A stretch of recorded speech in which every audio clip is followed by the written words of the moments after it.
Assalamualaikum warahmatullahi wabarakatuh. Hai, apa kabar anak-anak? Semoga kalian selalu sehat ya. Jumpa lagi dengan Ibu Anita di kelas Bahasa Indonesia. Sebelum belajar, jangan lupa berdoa dulu ya. Anak-anak, hari ini kita masih akan mempelajari teks cerita fantasi. Pada pertemuan sebelumnya, kita sudah mempelajari materi menelaah struktur dan kebahasaan teks cerita fantasi. Kali ini, kita akan mempelajari KD menyajikan teks cerita fantasi. Setelah mengikuti pembelajaran ini, kalian diharapkan mampu untuk menyajikan teks cerita fantasi. Anak-anak, apakah kalian pernah menyajikan teks cerita fantasi?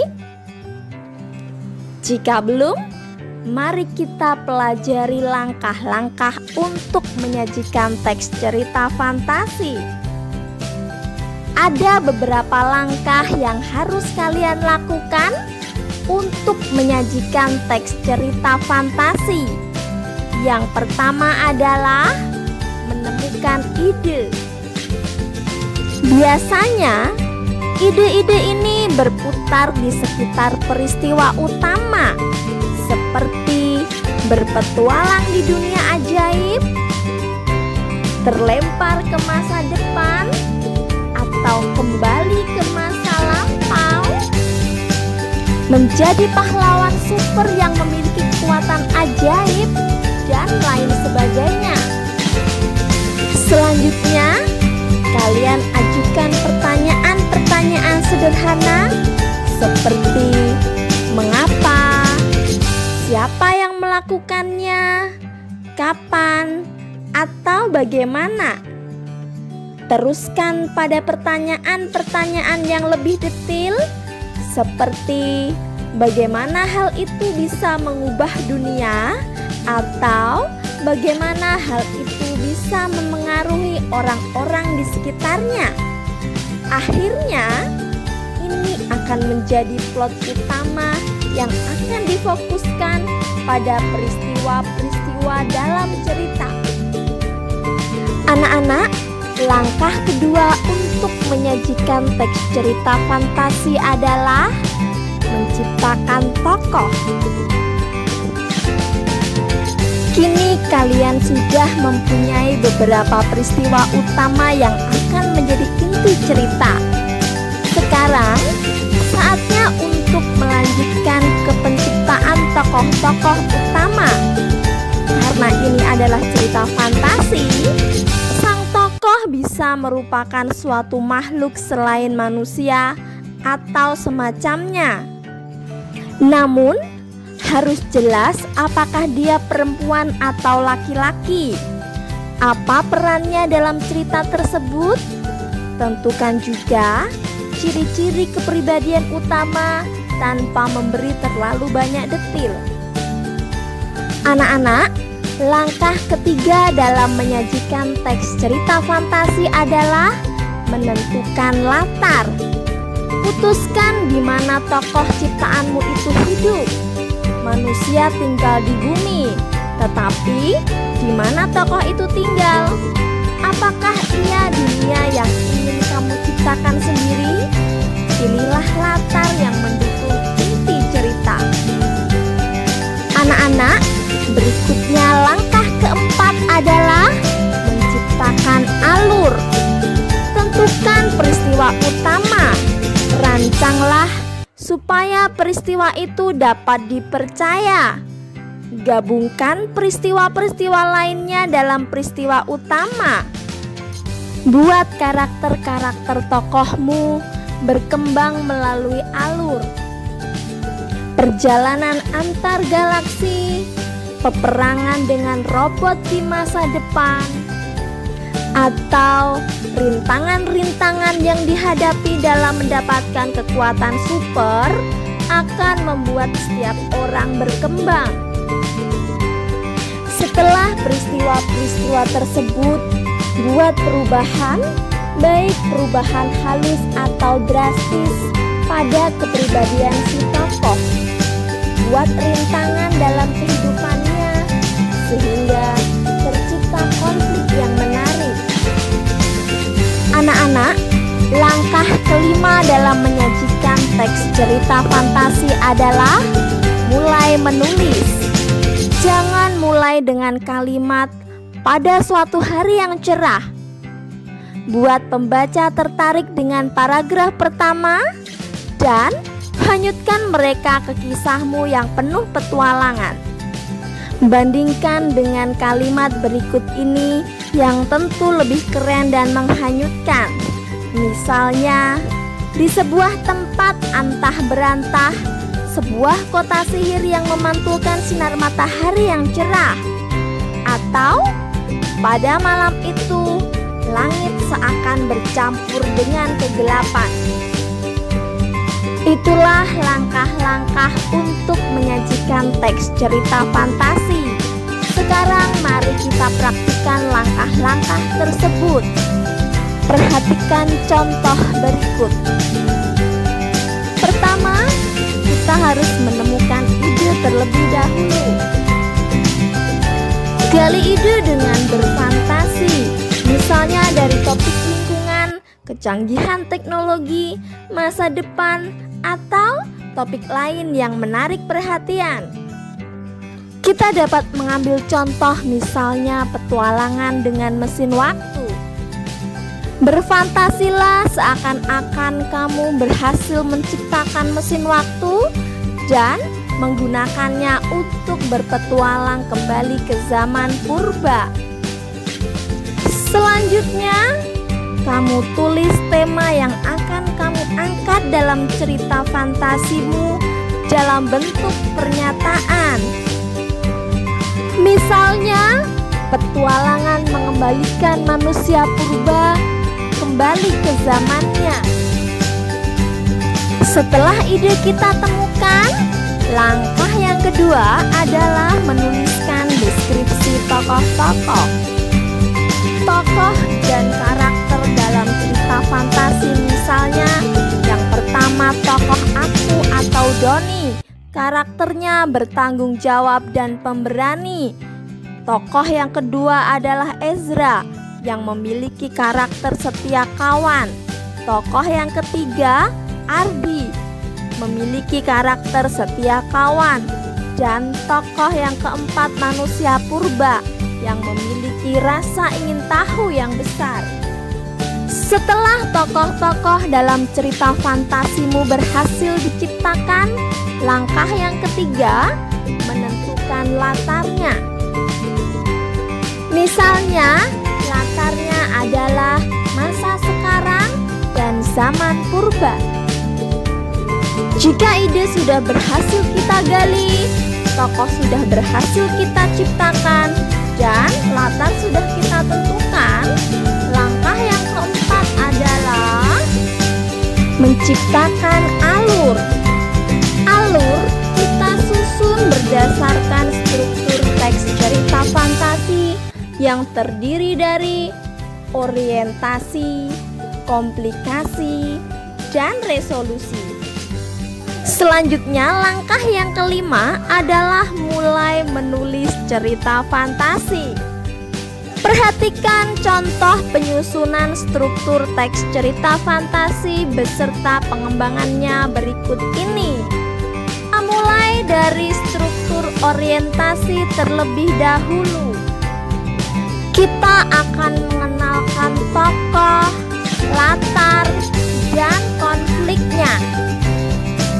Alurnya dimulai dari tokoh aku atau Doni yang kembali dari dimensi alfa atau zaman purba. Tokoh aku diikuti oleh manusia purba yang akan mati dalam waktu 12 jam jika tidak kembali ke zamannya lagi. Selanjutnya adalah pengembangan struktur orientasi. Perhatikan dengan baik contoh berikut ini. Kau harus membawanya kembali. Erza berteriak kalang kabut. Aku gugup, bingung, tak tahu apa yang harus kuperbuat.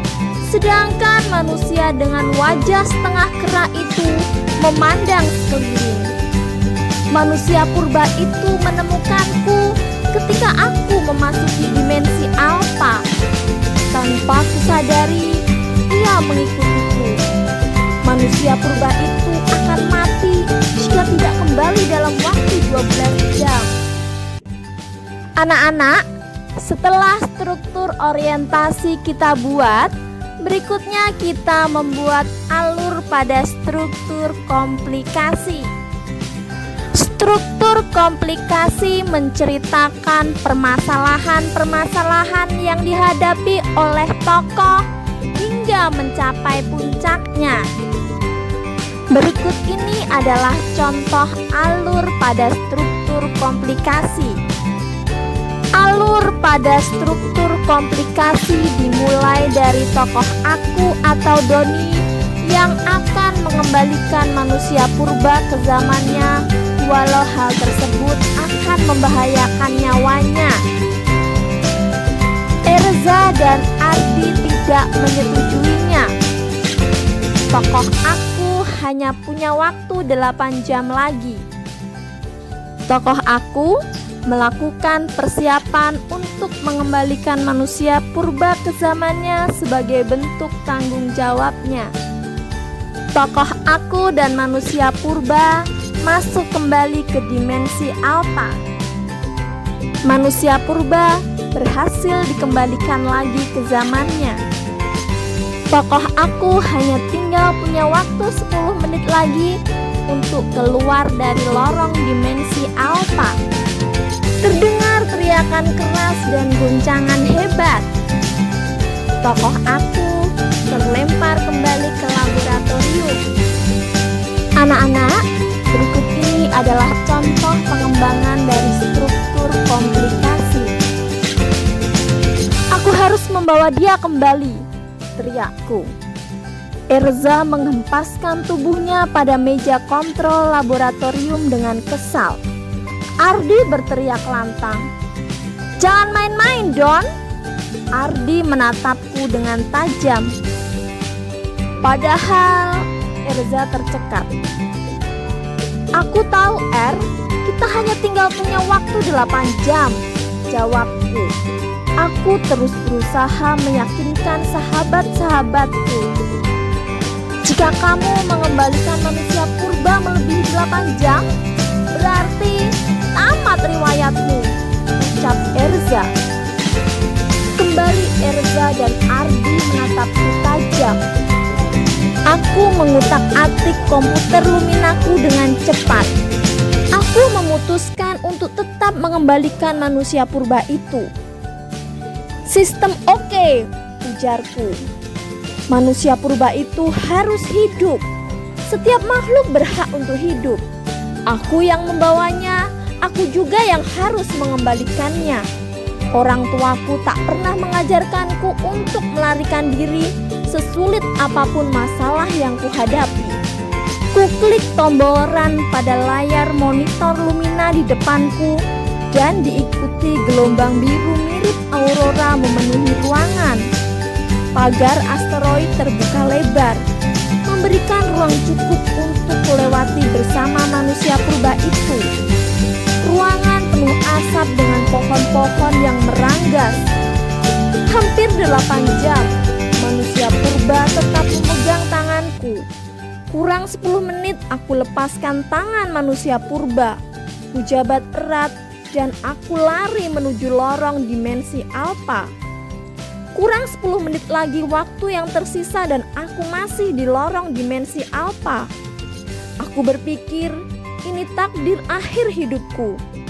Tiba-tiba ku dengar teriakan keras dan guncangan hebat. Aku terlempar kembali ke laboratoriumku. Anak-anak, selanjutnya kita membuat alur pada struktur resolusi. Struktur resolusi berisi penyelesaian dari permasalahan-permasalahan yang dihadapi oleh tokoh. Berikut ini adalah contoh dari alur struktur resolusi. Tokoh aku berhasil selamat kembali ke masa sekarang.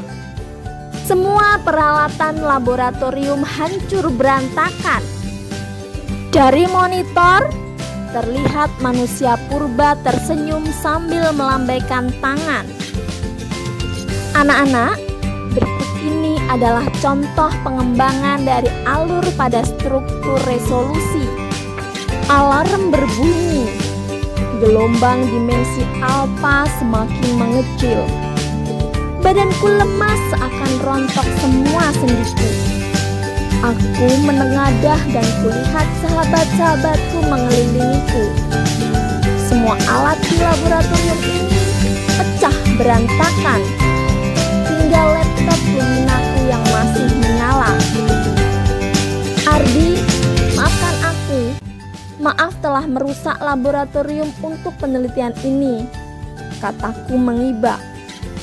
Gak apa-apa, asalkan dirimu bisa selamat. Ardi memelukku dengan erat. Kulihat Erza membawa air minum untukku.